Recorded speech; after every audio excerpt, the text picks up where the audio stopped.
The Constitution mandates the President to address Congress at the opening of its regular session. It happens every fourth Monday of July. The President's annual State of the Nation address has also become an event where officials gather and walk the red carpet. President Duterte's fifth SONA, however, will be a different one because of the COVID-19 pandemic.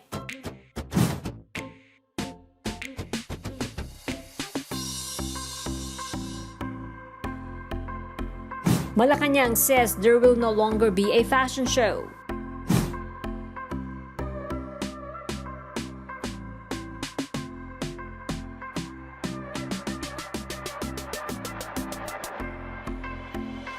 Duterte will deliver his SONA on July 27 in Malacanang.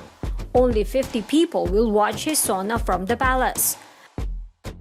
The video of his SONA, however, will be streamed to the Senate, House of Representatives, and other locations. Film director Joyce Bernal will be directing the SONA for the second time.